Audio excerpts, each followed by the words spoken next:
The child who kept rotting. That was what the people of Crow Hollow called him, not out of cruelty, but because there was no other way to describe what they witnessed with their own eyes in the autumn of 1952, when a boy emerged from the fog of the West Virginia mountains with flesh that seemed to decay while he still breathed. Deep in the heart of Appalachia, where the Allegheny Mountains fold into themselves like secrets kept too long, there existed places that time itself seemed to forget. Crow Hollow was one such place, a settlement so isolated that its residents had not seen a stranger in nearly 4 decades. The year was 1952, and America was celebrating the post-war boom, building highways and suburbs, looking toward a gleaming future. But in Crow Hollow, the Harlow family lived as their ancestors had lived for 7 generations, in a pocket of darkness where progress feared to tread. The Harlow compound sat at the end of a dirt road that wound through dense pine forests for 18 miles before simply disappearing into the wilderness. There were no mailboxes, no telephone lines, no electricity. The family survived on what they could hunt, grow, and preserve. They had their own cemetery, their own church, their own laws, and most importantly, they had their own bloodline, one that had remained unbroken and undiluted since their patriarch, Ezekiel Harlow, had first claimed this land in 1789.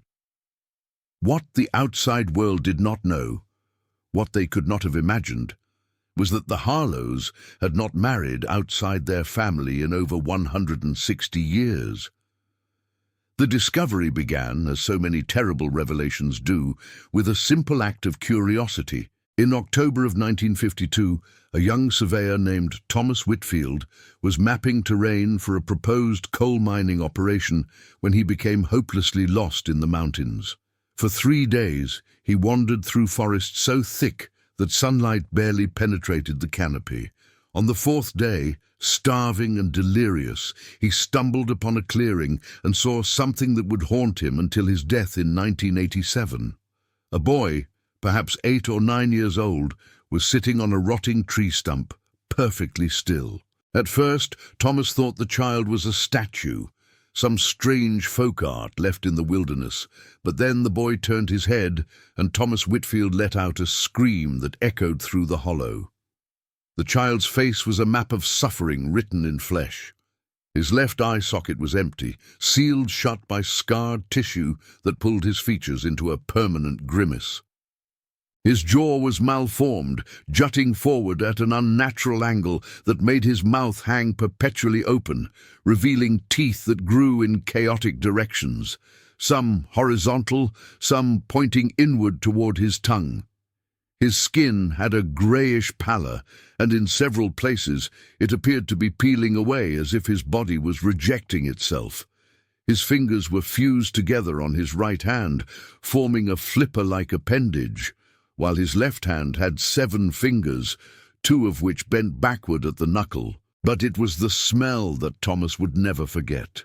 The boy emanated an odor of decay, of flesh breaking down, of something dying that had never truly been alive. The boy did not speak. He simply stared at Thomas with his one functioning eye, an eye that held an intelligence and a sorrow far beyond his years.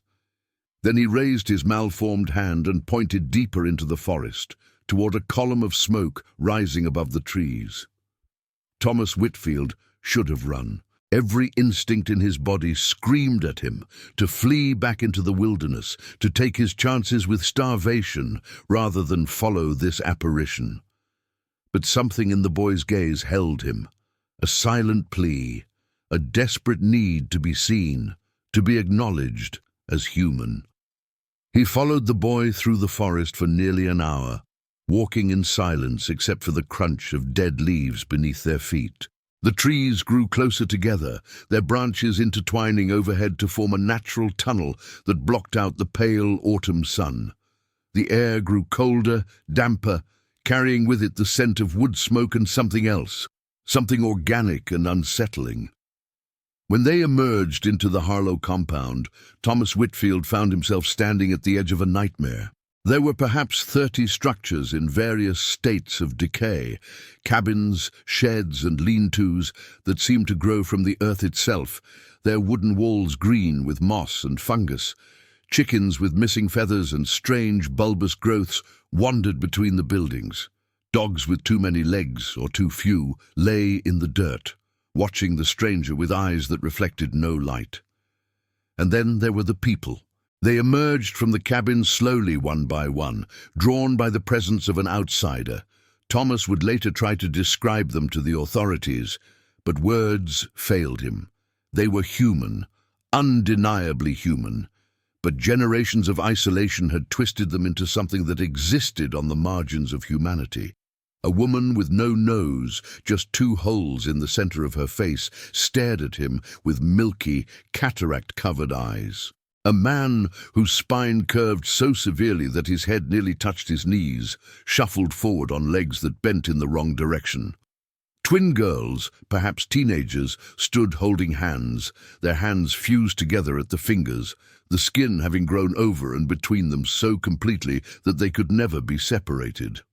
An elderly man sat in a rocking chair, his head twice the normal size, fluid visibly pressing against the thin skin of his skull.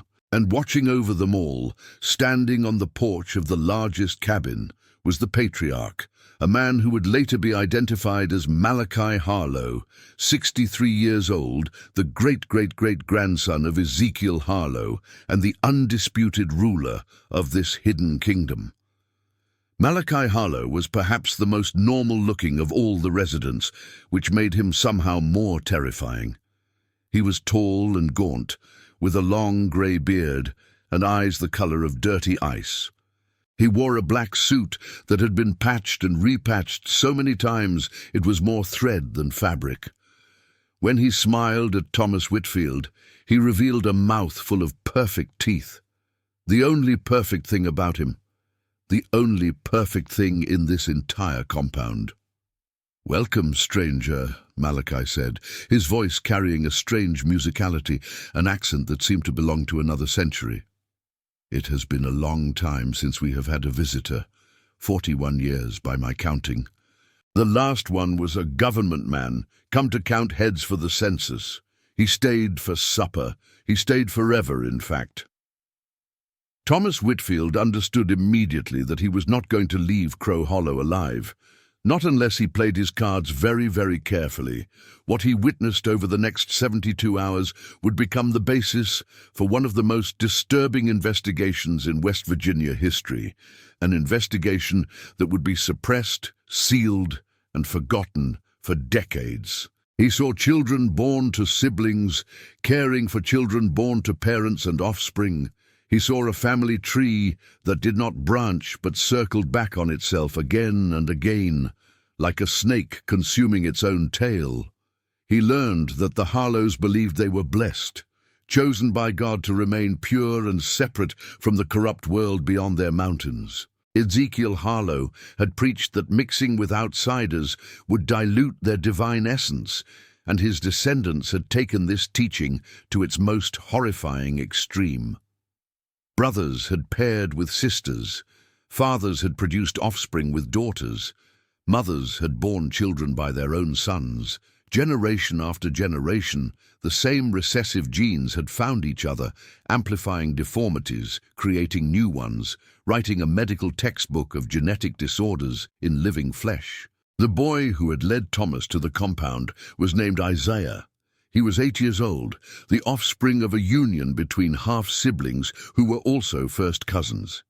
His genetic code was so damaged that his body was literally falling apart, his skin unable to regenerate properly, his organs developing incorrectly, his bones growing in patterns that human bones were never meant to grow. The doctors who would later examine him would coin a new term for his condition: spontaneous tissue necrosis. His body was rotting from the inside out, and there was nothing anyone could do to stop it. But Isaiah was not an anomaly. He was the norm. Of the 37 people living in the Harlow compound in 1952, medical examiners would later determine that 34 suffered from significant genetic abnormalities. The infant mortality rate was estimated at 70%. 7 out of every 10 children born in Crow Hollow died before their first birthday. Those who survived often wished they had not. Thomas Whitfield escaped on his third night in the compound, slipping away during a religious ceremony where Malachi Harlow preached about the importance of keeping the bloodline pure. He ran through the forest for 2 days straight, emerging on a rural highway 60 miles from where he had started, so traumatized that he could barely speak. The authorities did not believe him at first. His story sounded like the ravings of a madman, a hidden community of inbred mountain people, a boy whose flesh was rotting while he still lived, a patriarch who kept his family isolated through religious fanaticism. But Thomas Whitfield had proof. He had taken something from the Harlow compound, something that would force the state of West Virginia to confront the horror it had allowed to fester in its mountains. He had taken a photograph. The image, captured on a small Kodak camera he had kept hidden in his surveying equipment, showed Isaiah Harlow standing in front of the family's church. The photograph was slightly blurred, the lighting poor, but there was no mistaking what it depicted. Here was a child, so ravaged by genetic damage that he barely looked human, standing in front of a hand-painted sign that read, "The Harlow Family Chapel, pure in blood, pure in spirit, established 1847. That photograph would set in motion an investigation that would last for 3 years, involve 7 different state agencies, and ultimately result in the forced dissolution of the Harlow compound. But the full truth of what had happened in Crow Hollow would never be made public. The files were sealed in 1956, classified as sensitive material likely to cause public disturbance. Until now, this is the story of the Harlow family, a story of isolation, religious extremism, and the devastating consequences of a bloodline that collapsed inward upon itself. It is a story of children born into suffering, of lives lived in darkness, and of a community that existed just beyond the reach of American law and American conscience. It is the story of the child who kept rotting and the family whose stagnant blood created him. Check now if you are subscribed to this channel. The secrets we are about to reveal have been buried for over 70 years, and there is a reason for that. Subscribe now, because what comes next will change how you see the hidden corners of America forever. To understand how the Harlow family descended into genetic catastrophe, we must travel back to the final years of the 18th century, to a time when the Appalachian Mountains were still considered the edge of civilization. Ezekiel Harlow was born in 1761 in a small farming community in eastern Virginia. By all accounts, he was a charismatic man, possessed of a fierce intelligence and an even fiercer conviction that he had been chosen by God for a special purpose. In 1785, at the age of 24, Ezekiel experienced what he called his divine revelation, a vision in which God commanded him to establish a pure and separate community, untainted by the moral corruption of the outside world. The specifics of this revelation were recorded in Ezekiel's own handwriting, in a journal that would become the Harlow family's sacred text. According to this document, God had told Ezekiel that his bloodline was blessed, that his descendants would form a new tribe of Israel, and that any mixing with outsiders would bring divine punishment upon his family for generations. In 1789, Ezekiel Harlow gathered his wife, his 3 children, his 2 brothers and their families, 17 people in total, and led them into the wilderness of what would eventually become West Virginia. They traveled for 6 weeks, pushing deeper and deeper into the mountains until they found a hollow so remote that Ezekiel declared it perfect for their purposes. "Here," he wrote in his journal, "we shall build our Zion. Here, The Harlow blood shall remain pure until the end of days. And the first generation of Harlows lived as most frontier families did, struggling against the land, the weather, and the isolation. But even from the beginning, there were signs of what was to come. Ezekiel discouraged contact with the scattered settlers who occasionally passed through the region. He forbade his children from marrying outside the family group. And when his eldest son, Jeremiah, expressed interest in a young woman from a settlement 30 miles away, Ezekiel responded with violence. According to family oral history, passed down through generations and eventually recorded during the 1953 investigation, Ezekiel beat Jeremiah so severely that the young man was bedridden for 2 weeks. When Jeremiah recovered, he married his first cousin, Hannah Harlow, the daughter of Ezekiel's younger brother. The message was clear. Harlow blood would remain Harlow blood. The first-generation marriages were all between first cousins. At this stage, the genetic damage was minimal. First-cousin unions carry approximately a 6% chance of producing offspring with genetic abnormalities, higher than the general population, but not catastrophic. The children of these unions appeared healthy, though several died in infancy from causes that were attributed to the harsh conditions of frontier life. But the second generation was where the real trouble began. By 1820, the Harlow compound had grown to include approximately 50 people, spread across 7 households. The original families had grown, but no new blood had been introduced. Ezekiel, now an old man, but still the undisputed patriarch, had established a rigid social order. Marriages were arranged by the family council, always between the closest available relatives who were not full siblings.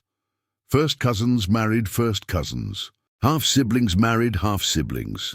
And the genetic diversity of the community began to collapse. The effects became visible in the third generation, born between 1840 and 1860.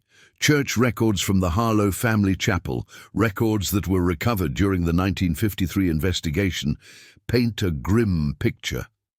Of the 43 children born during this period, only 19 survived to adulthood. Those who survived often exhibited what the family called the marks of blessing, physical characteristics that Ezekiel had taught them to interpret as signs of divine favor. A child born with an extra finger was said to have been touched by God's hand. A child with a cleft lip was marked for prophecy. A child who could not walk was too pure for the corrupt earth. Every genetic abnormality, every deformity, every disability was reframed as evidence of the family's special relationship with the divine. This religious justification served a crucial psychological function. It allowed the Harlows to continue their practices without confronting the obvious consequences. It transformed suffering into sacred duty, and it ensured that no one within the community would question the fundamental premise of their isolation. The fourth generation, born in the decades following the Civil War, showed even more severe effects. The coefficient of inbreeding, a measure of genetic similarity between parents, had reached levels typically seen only in controlled animal breeding experiments. Double first cousins were now marrying double first cousins. Half-siblings who shared both parents were producing children together. The family tree had become so tangled that many individuals were simultaneously their own cousin, their own uncle, and their own nephew. Dr. Harrison Wells, a geneticist from West Virginia University who would later study the Harlow case, described the situation in his 1958 report. By the 5th generation, the Harlow family had achieved a level of genetic homozygosity that should have been impossible to sustain. Every harmful recessive gene in the original founding population had been expressed, often in combination with other harmful genes. The resulting phenotypes were unlike anything described in the medical literature. The specific conditions that became common in the Harlow family read like a catalogue of genetic horrors: polydactyly, The presence of extra fingers or toes affected approximately 40% of births. Syndactyly, fused fingers or toes, affected nearly 30%. Microcephaly, hydrocephalus, cleft palate, congenital heart defects, immune deficiencies, metabolic disorders, all became routine occurrences. But the most devastating effects were those that could not be seen from the outside. The Harlow family suffered from extraordinarily high rates of intellectual disability. By the 20th century, it was estimated that only about 1 in 10 family members possessed what would be considered normal cognitive function. The others ranged from mild disability to profound impairment that left them unable to care for themselves. Mental illness was equally prevalent. Depression, anxiety, and what would now be recognized as schizophrenia plagued generation after generation. The family's isolation meant that these conditions went untreated, often worsening over time, sometimes manifesting in violence. The religious framework that Ezekiel had established bent under this weight, but did not break. The family's theology evolved to accommodate their reality. Suffering became sanctified, death became transcendence, and the compound became a closed loop of genetic devastation, each generation adding new damage to the accumulated burden of those before. By the time Malachi Harlow assumed leadership of the family in 1934, the situation had reached its nadir. Malachi was himself the product of a union between half-siblings. His father and mother shared the same father, but different mothers. By the standards of the Harlow family, this made him relatively genetically diverse. He possessed normal intelligence, normal physical characteristics, and an understanding of the outside world that many of his relatives lacked. Malachi had been sent, briefly, to a school in a distant town when he was 12 years old, an experiment suggested by a traveling preacher who had stumbled upon the compound in 1913. He spent 2 years in that school, learning to read properly, learning about a world beyond the mountains. And then his father died, and he was called back to Crow Hollow to assume the mantle of patriarch. What Malachi learned in those 2 years changed him, though not in the way the preacher had hoped. He learned that the outside world would view his family with horror and disgust. He learned that the authorities, if they ever discovered what was happening in Crow Hollow, would separate the family and scatter them to institutions and orphanages across the state. He learned that his people, marked as they were by generations of inbreeding, would never be accepted by normal society. And so Malachi made a decision. Rather than reform the family, he would protect them. He would strengthen their isolation, deepen their religious convictions, and ensure that the outside world never intruded on their affairs again. Under his leadership, the Harlow compound became even more closed off. The few trails that connected them to the outside world were deliberately obscured. Family members were forbidden from leaving the Hollow under any circumstances. And the practice of inbreeding continued, generation after generation, because Malachi believed it was the only way to keep his family together. He was not entirely wrong. The Harlows existed in a kind of terrible equilibrium, a community so damaged that it could not survive integration with the outside world, yet so resilient that it continued to perpetuate itself decade after decade. The children who were born healthy enough to reproduce did so, passing on their genetic burden to the next generation. The children who were too damaged to survive died, their genes removed from the pool. It was a form of natural selection operating within the most unnatural conditions imaginable, a slow-motion catastrophe that had been unfolding for over a century and a half by the time Thomas Whitfield stumbled into Crow Hollow.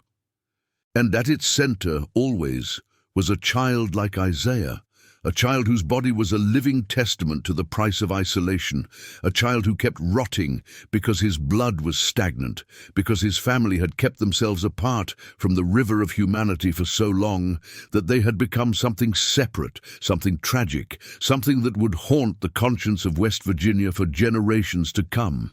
The photograph that Thomas Whitfield brought out of the mountains landed on the desk of State Police Captain Howard Jennings on November 15, 1952. Jennings was a 20-year veteran who thought he had seen everything West Virginia had to offer. Moonshine operations, mine disasters, feuds that stretched back generations. But when he looked at that photograph of Isaiah Harlow, his hands began to shake.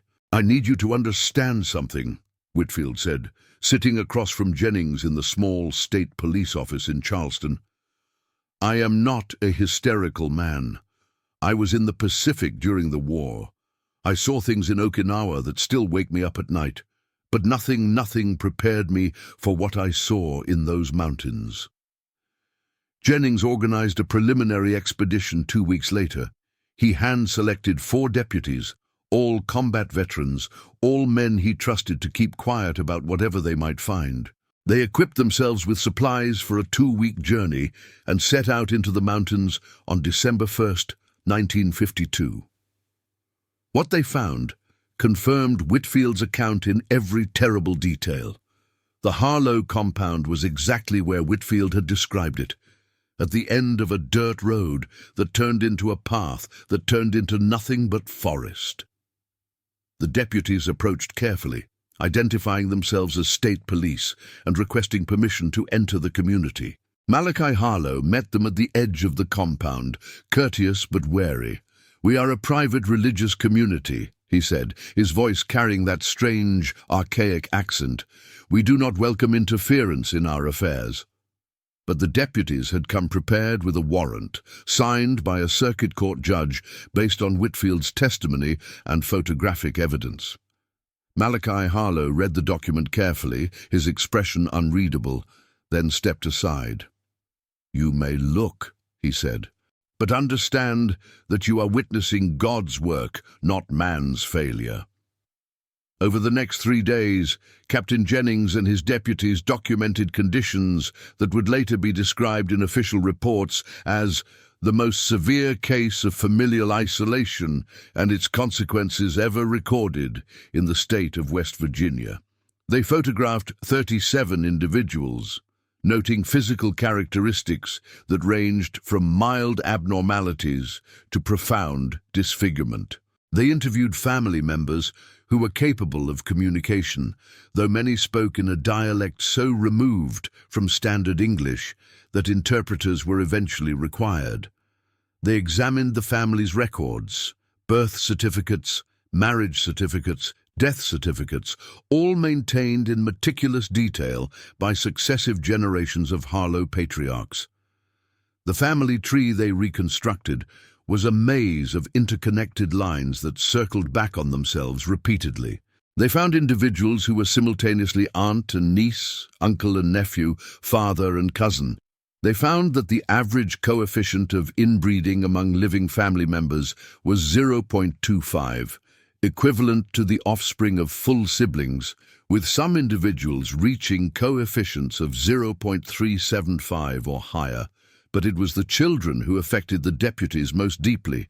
There were 14 children under the age of 18 living in the compound, and all of them bore visible evidence of genetic damage. The youngest, a 3-year-old girl named Mercy, had been born without eyes, her face smooth and unbroken where her eye sockets should have been.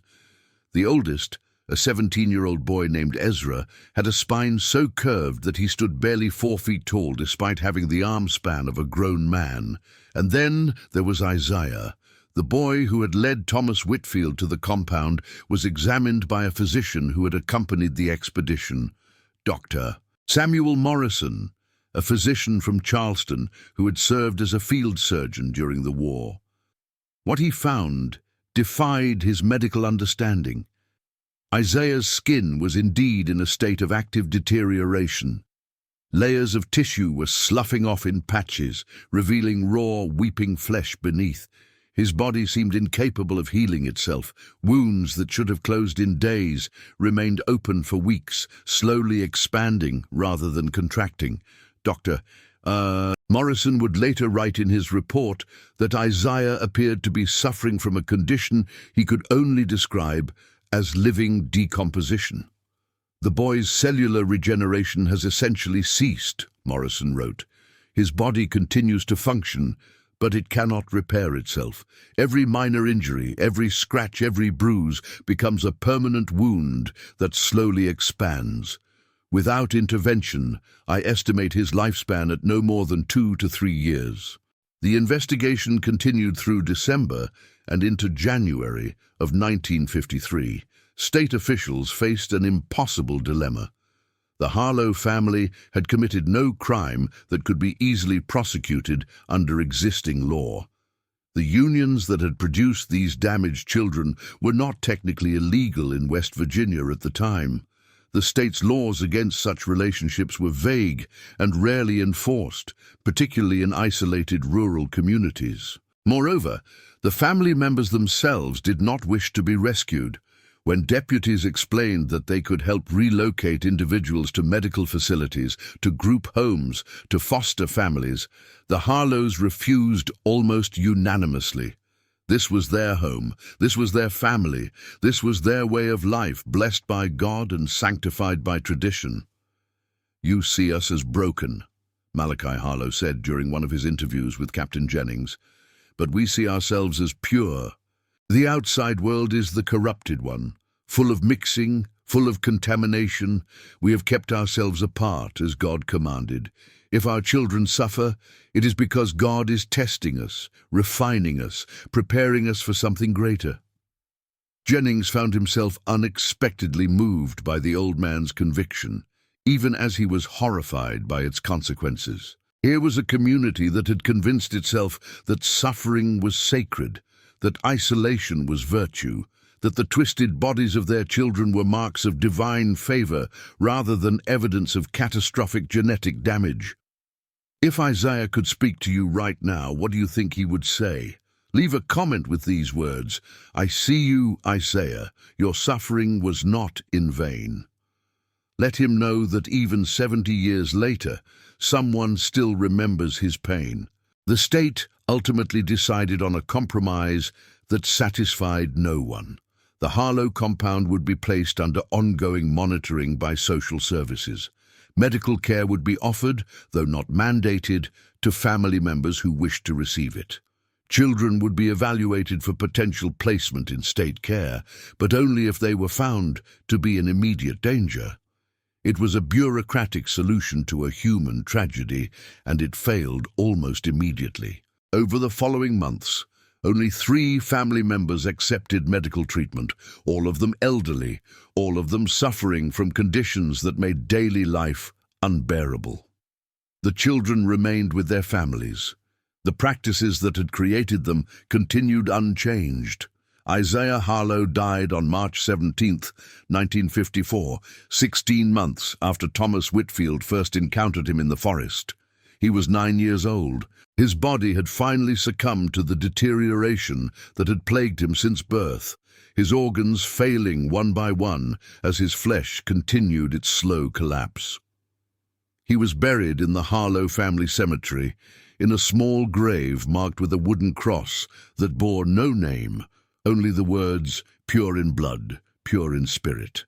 The Harlow compound might have continued indefinitely, a hidden pocket of genetic devastation tucked away in the Appalachian Mountains, if not for an unexpected intervention in the spring of 1955. A journalist named Margaret Chen, working for a newspaper in Pittsburgh, had obtained a copy of Captain Jennings's initial report through a source in the state government. Chen was known for her investigative work on social issues. She had previously exposed conditions in state mental institutions and orphanages, and she recognized immediately that the Harlow story was unlike anything she had encountered before. Chen spent 3 months researching the case, interviewing Thomas Whitfield, obtaining copies of medical reports, and eventually making her own journey to Crow Hollow in June of 1955. Unlike the official investigators, she approached the family not as an authority figure, but as a listener, someone genuinely interested in understanding their perspective. What she found was a community in crisis.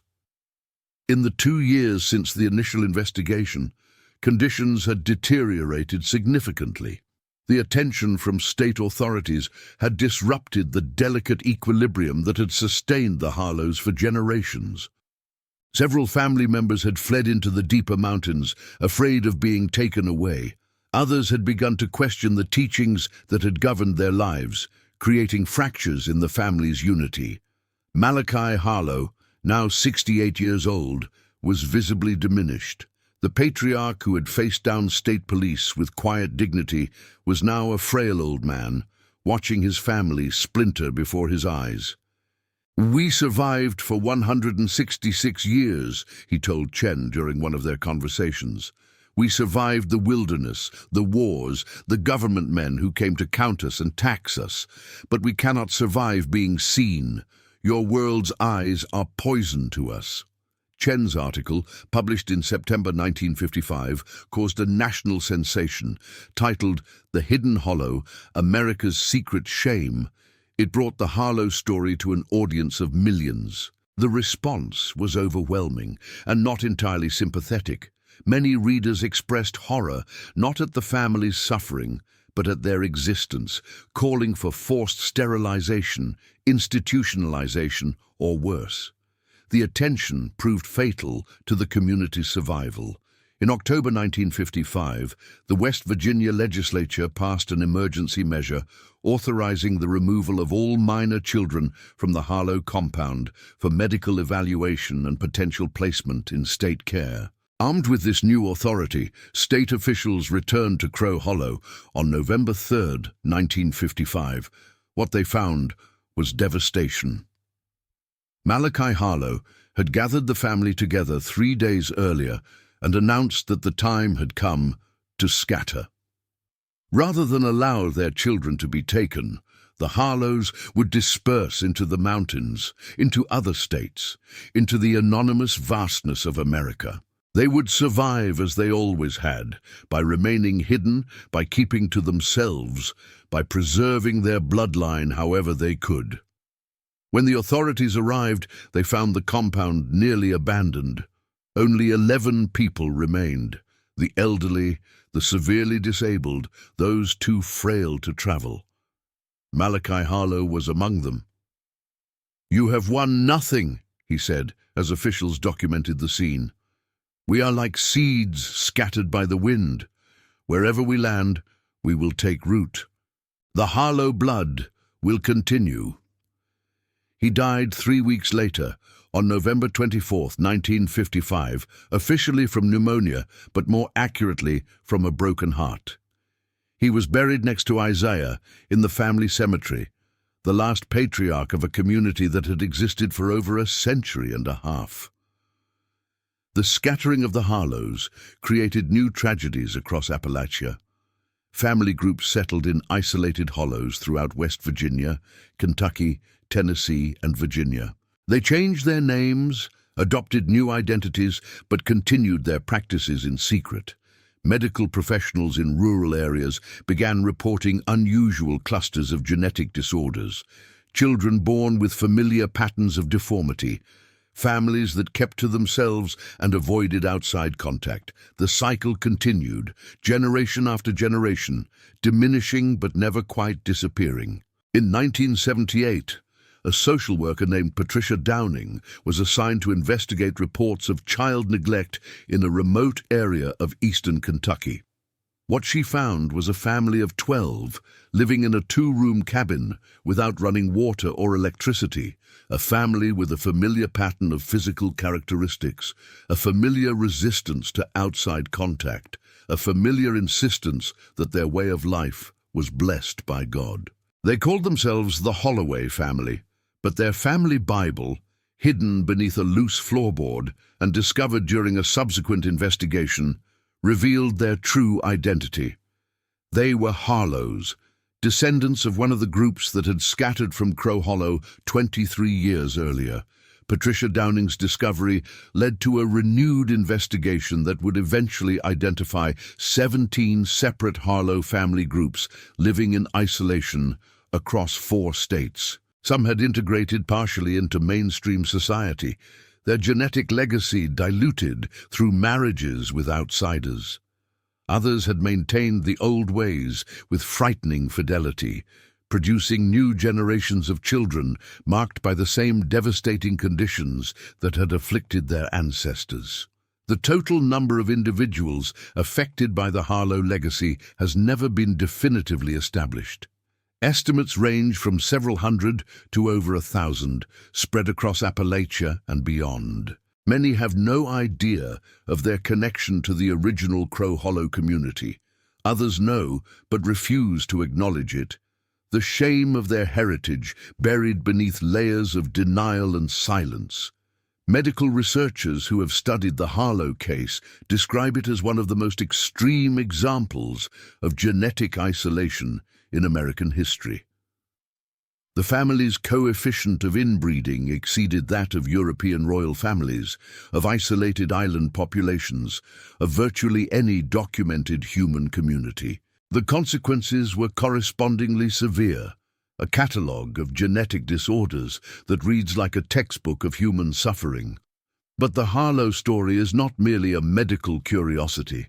It is a human tragedy, a testament to the power of isolation and belief to override the most basic instincts of self-preservation.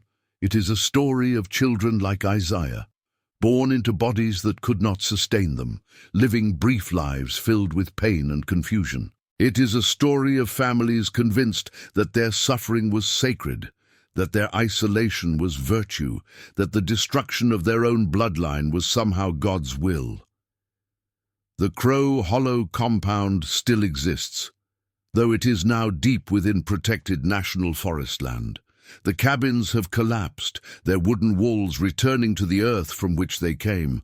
The cemetery remains, its wooden crosses rotted away, its occupants unmarked and unmourned.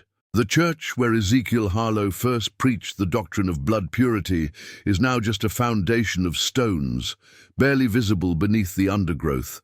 But the legacy of stagnant blood continues. In rural communities across Appalachia, there are still families that keep to themselves, that avoid hospitals and doctors, that marry within their own circles. Most are harmless, simply private people who prefer the old ways to the complications of modern life. But some carry the Harlow inheritance, genetic damage passed down through generations, a reminder that the sins of the fathers truly are visited upon the children.